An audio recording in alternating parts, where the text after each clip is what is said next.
ஒருத்தன் வாயை பொத்திட்டே இருக்கான். இப்ப புதுசா சேர்ந்து நம்மால ஒருத்தர் சொல்றாரு, அவர் வாயை பொத்திட்டு இருக்கிறது சரிதாங்கிறாரு. அவர் பொத்திட்டு இருக்கிறது சரிதான் அப்படின்னாரு. அடே, அவன் பொத்திட்டு தான் இருக்கணும், கரெக்ட் தான். ஆனா நம்ம பக்குவமா நடந்திருக்கணும். திமுகவுக்கு அட்வைஸ் கொடுத்தாராம் மூதேவி. அதை விட்டுருந்தா இப்ப உங்க ஆட்சி நடந்ததுல இதே மாதிரி அந்த நில அளவு தூண்ல நீங்க விலக்கு வச்சிருந்துருக்கலாமா? ஏன் வைக்கல? தாவேகா, அதிமுக, வெங்காயக்கா, ஏர்பிகா இவெல்லாம் இனிமேல் திராவிடத்தின் பேரை வச்சுக்கிட்டாலும் அடிக்கணும். கெஞ்சினாங்களா? கேட்டீங்களா? கடையை மூடுங்க, கடையை மூடுங்க. அவன் வெள்ளக்க மாதிரி பிஞ்சு ஓண்டான். உச்ச நீதிமன்றத்துக்கு அவ்வளவு ஆதாரங்களோடு கொடுக்குறான். அவங்க கேட்பாங்கல்ல, டேய் இந்த விளக்கு அதனது என்னன்னா அளவை நில அளவை தூண்ல தான் விளக்கு வச்சாங்கன்னா ஆதாரத்தை குரான் கேட்பானா இல்லையா?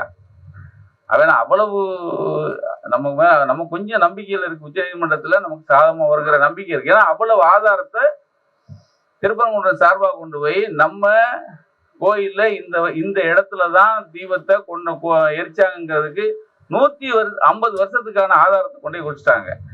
அது இவனுக்கு ஆதாரம் இல்லாம போய் நிக்கிறான். திருப்பரங்குன்றம் இன்னைக்கு தெளிவா இருக்காங்க. அங்க போய் எல்லாத்தையும் கெஞ்சினாங்களா? கேட்டீங்களா? கடையை மூடுங்க, கடையை மூடுங்க. அவன் வெள்ளக்க மாதிரி பிஞ்சு ஓண்டான்.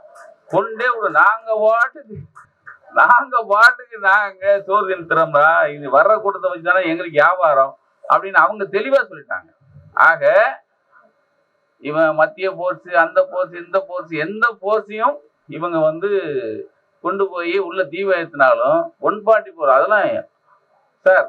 நான் நம்ம சிஎம் எத்தனையோ நடவடிக்கை எடுத்திருக்காரு. எனக்கு திருப்பரங்குன்றத்தில் எடுத்த நடவடிக்கை ஹேட்ஸ் ஆஃப் சார். அது உண்மையிலே கில்லி மாதிரி. நான் அந்த கில்லியே சொல்லல, இந்த கில்லி மாதிரி ஒரு விஷயத்த அன்னைக்கே பட்டுன்னு முடிச்சது சார். எனக்கு அந்த கரூர் விஷயத்துல கூட நான் கொஞ்சம் ரொம்ப வருத்தப்பட்டேன். ஏன்னா இவ்வளவானே உங்களுக்கு பெருந்தன்மையோட இருக்கிறது ஏன்னா அப்படிமே. ஆனா இந்த விஷயத்துல அது எல்லாத்தையும் மூடி மறைக்கிறோம், அந்த எல்லாத்தையும் மறக்கிற மாதிரி இந்த விஷயத்த திருப்பரங்குன்றத்தை சார் விட்டுருந்தா இன்னொரு அயோத்தி தான் சார், இன்னொரு அயோத்தி. ஆக ஒரு மனுஷன் எங்க கையில எடுக்கணும், எங்க எதை எடுக்கணுங்கிறத தெளிவா எடுத்து இந்த திருப்பரங்குன்றத்தை இப்பயும் சொன்னேன் அண்ணன்ட்ட, ஆனா திருப்பரங்குன்றத்தை தோத்து போயிட்டாங்களேண்ணே, அப்புறம் மறுபடியும் எதுக்குண்ணே அப்படின்னா, இல்லைண்ணே உச்ச நீதிமன்றம் சின்ன தொடுப்பு இருக்குன்னு, அங்கேயும் தொடுத்துலாம் வர முடியாது. ஏன்னா ஆரம்பமே இங்க அடிச்ச அடி இருக்குல்ல, வாழ்க்கையில இனிமே தமிழ்நாட்டை நினைச்சே பார்க்க முடியாத மாதிரி அடி. இனிமே அவங்க எங்கேயும் வீட்லயே விளக்கேற்ற மாட்டாங்க. அவங்க வீட்டுல கூட விளக்கேற்ற மாட்டான். டேய் வேணாண்டா, அடிச்சு அடி இன்னும் நமக்கு முதுகு வீங்குதுடா அப்படின்ட்டு. ஆனா உண்மையில உமாக்கா சொன்ன மாதிரி நீங்க நம்ம சிலிபஸ்ல நைட்டு காப்பாத்துனது அவர் தான். அந்த மலையில இந்த குரூப் எப்படி ஏறுவாங்கிறீங்க? எங்க மலை ஏறினது எனக்கு தானே தெரியும், எப்படி ஏறுறான்னு. எப்படி ஏறுவாங்க? உங்களை பாதுகாத்தது தலைவர். அதுக்கே நீங்க அவர் உங்க சாமி அறையில அவர் படத்தை வச்சு நீங்க கும்பிடக்கூடாது. எங்க உயிரை காப்பாத்தின அன்பு தலைவர் ஸ்டாலினுக்கு வாழ்த்துக்கள், வணக்கங்கள் சொல்லணும்டா. ஏன்னா முத நாள் வராதுக்கு அதான காரணம். நிச்சயமா போடு இருக்கு அப்படின்னு வரல. அடுத்த நாள் வந்தான். நானும் கைதாகிறது. நம்ம வடிவேல் என்ன சொல்லுவாரு, நானும் ரவுடிதான்ட்டு அவன் வண்டியில ஏறினான். ஆனா உண்மையிலேயே அந்த இடத்துலயும் சாத்தியமா நடந்துக்கிட்டாரு. 2 இழுப்பு இழுத்து உள்ள போட்டிருந்தாங்கன்னா ஒரு பயிலும் இனிமே தமிழ்நாட்டுக்கு தலை வச்சே படுக்க மாட்டான். ஏன்னா எதுக்கு நான் சொல்றேன்டா, எலெக்ஷன் நெருங்கிருச்சு. இன்னமும் எந்த ரூபத்திலேயாவது வரணும்னு நினைச்சிட்டு இருக்கான். இனிமே எந்த ரூபத்தையும் நினைச்சு பார்க்க முடியாத அளவுக்கு திருப்பரங்குன்றத்துல ஒரு பெரிய ஆப்பு பிஜேபிக்கு வச்சது இந்த ஆர்எஸ்எஸ் கூட்டம்.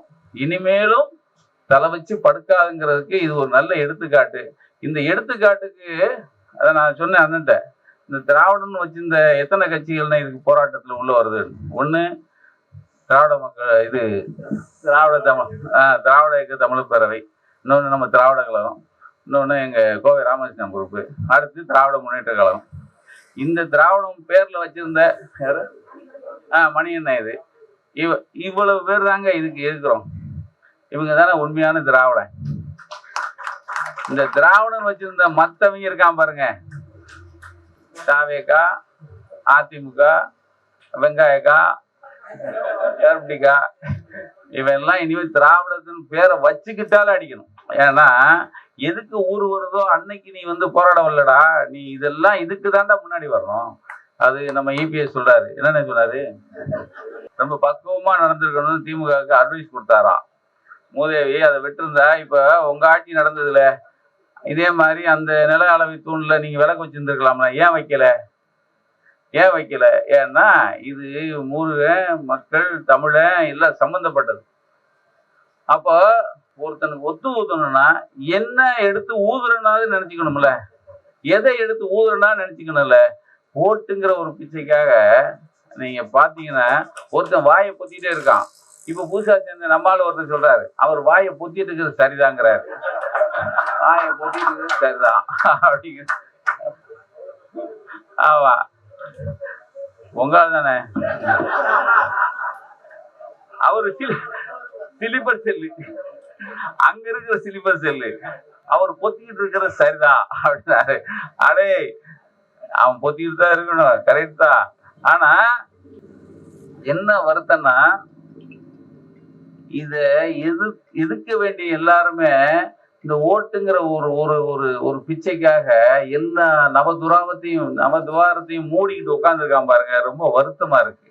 இருந்தாலும் இப்ப போராடுகிற இந்த திராவிட இயக்க, திராவிட மாடல் தலைவர்களும் அவங்களோட சேர்ந்த நம்ம எல்லாருமே பிஜேபிக்கு வைக்கிற மிகப்பெரிய ஆப்பு வச்ச ஆப்பு திருப்பரங்குன்றம் தான். இனிமேலும் இந்த திருப்பரங்குன்றத்தில் வச்ச ஆப்பு மாதிரி எதிர்காலத்துல நீ எந்த சந்துக்குள்ள வந்தாலும் ஆப்பு உறுதி. நன்றி. செய்திகளை உடனுக்குடன் தெரிந்து கொள்ள கீழ்கண்ட கேபிள் மற்றும் டிடிஹெச் நெட்வொர்க்குகளில் எம்நாடு செய்தி தொலைக்காட்சியை காணுங்கள். பாதகம் செய்பவரை கண்டால் நாம் பயம் கொள்ளலாகாது பாப்பா. மோதி மிதித்து விடு பாப்பா, அவர் முகத்தில் உமிழ்ந்து விடு பாப்பா. அண்மை செய்திகளை உடனுக்குடன் தெரிந்து கொள்ள இணைந்திருங்கள் எம்நாடு தொலைக்காட்சியுடன்.